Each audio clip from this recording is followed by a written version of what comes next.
When the average American hears the phrase ghost town, their imagination almost invariably drifts toward a very specific, sepia-toned nostalgia. We picture the Old West artifacts, dusty saloons with swinging doors, abandoned mine shafts bored into hillsides, and the weathered wooden skeletons of boomtowns that lived and died by the fluctuating price of silver or gold. These places are historical curiosities, romantic reminders of a rugged, expansive past where communities sprang up overnight in the wilderness, fueled by resource extraction, only to wither back into the dust once the veins ran dry. They feel distant to us now, disconnected from our modern reality of seemingly permanent infrastructure and endless growth.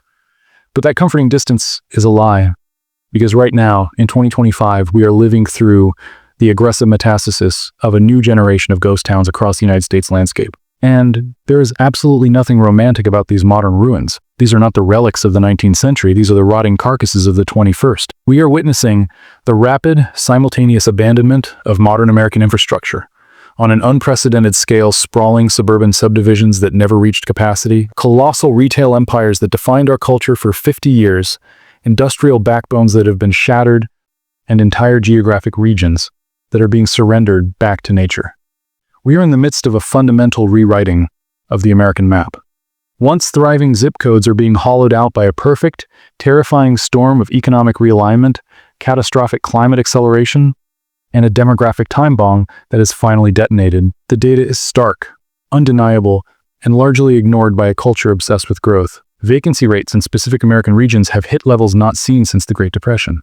We are looking at trillions of dollars of real estate assets that were supposed to be the bedrock of American wealth literally rotting away in the sun.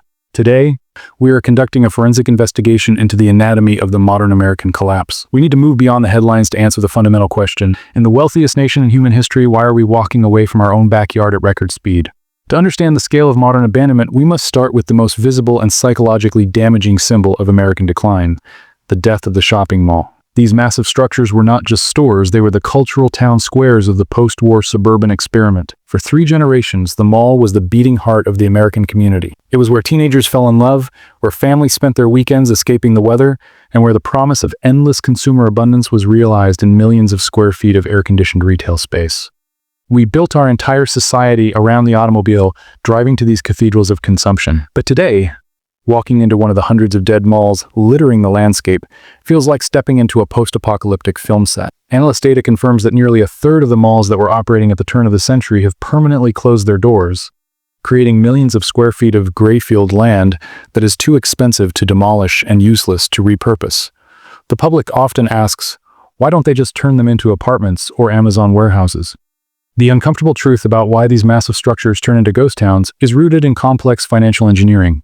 Many of these dying properties are trapped in labyrinthine debt structures owned by distant private equity firms. In many cases, due to tax laws and the way commercial debt is bundled and sold on Wall Street, it is actually more financially advantageous for the owners to let the property sit vacant and decay as a massive tax write-off than to invest the tens of millions of dollars needed to remediate the site. They become zombie properties too valuable on paper to give away, too toxic to fix, and as these behemoths rot, they pull down the entire surrounding community with them. Property values in neighborhoods adjacent to dead malls crater. Crime moves into the vacuum of the empty parking lots. The tax revenue that supported local schools and police vanishes overnight, creating a localized microghost town in the middle of suburbia. But the commercial collapse isn't confined to the suburbs. We are now witnessing the newest phase of this economic hollowing out, the post-pandemic downtown. The permanent shift to hybrid and remote work models has created a crisis in urban commercial real estate that rivals the 2008 housing crash. Downtown business districts, which were designed to import millions of white-collar workers every single day, are now operating at barely 60% of their pre-2020 occupancy. The valuation of these office towers is in freefall, threatening the solvency of the regional banks that hold their mortgages.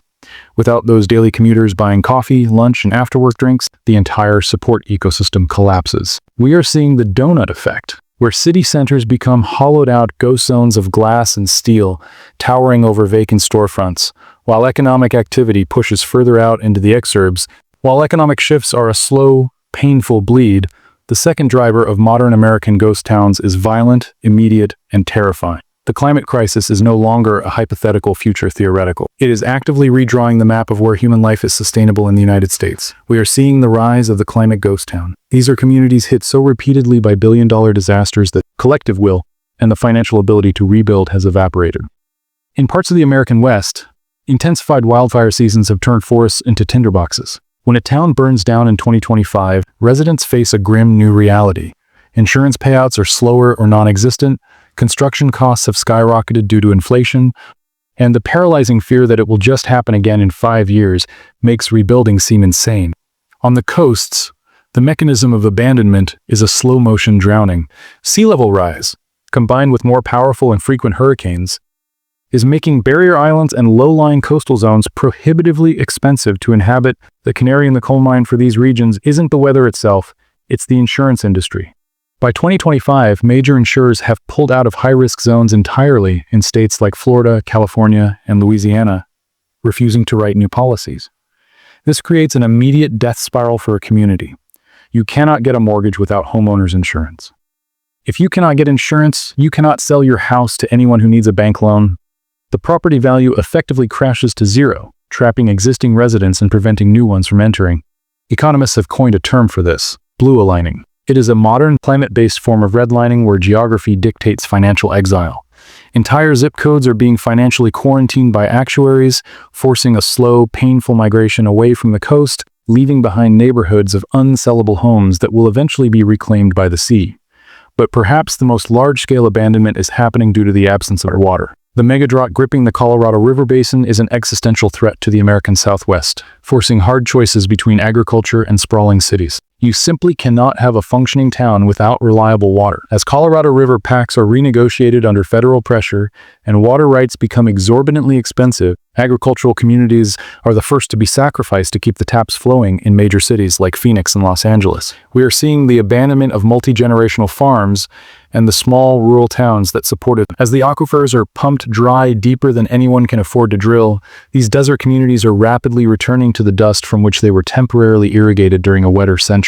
In some places, the government is actively stepping in to accelerate the creation of ghost towns. It's called managed retreat, a polite bureaucratic term for buying out entire neighborhoods and floodplains using tax dollars and bulldozing them to return the land to nature. It is an official admission of defeat against the changing climate. The final factor creating America's modern ghost towns is quieter than a wildfire and slower than a factory closing, but it is perhaps the most irreversible mechanism of all. Demographics: rural America is facing a silver tsunami. We are looking at vast stretches of the heartland, particularly in the Great Plains and Appalachia, where the remaining population is rapidly aging and birth rates have plummeted far below replacement levels. For decades, these regions have suffered a massive brain drain. The brightest young people leave these smaller communities for college or jobs in major metropolitan areas, and they rarely come back to raise families. There are simply no diverse economic engines left to sustain them there. This demographic collapse triggers an institutional death spiral. A town survives on its core institutions, but when the tax base shrinks and the population ages, the support systems inevitably crumble. When a town doesn't have enough children to keep its elementary school open, it consolidates, forcing kids on hour-long bus rides. When it doesn't have enough working-age adults to staff a volunteer fire department, emergency response times skyrocket. When the local hospital closes because it can't attract doctors, healthcare becomes inaccessible. Once these pillars collapse, the town crosses a point of no return. It ceases to be a viable, functional community and becomes merely a geographic location where a few holdouts remain, surrounded by slow decay. What we are witnessing in 2025 is a brutal consolidation of the American landscape. We are moving toward a nation of mega-regions, dense, expensive, economically vibrant urban corridors, surrounded by vast expanses of flyover country that are being slowly, painfully depopulated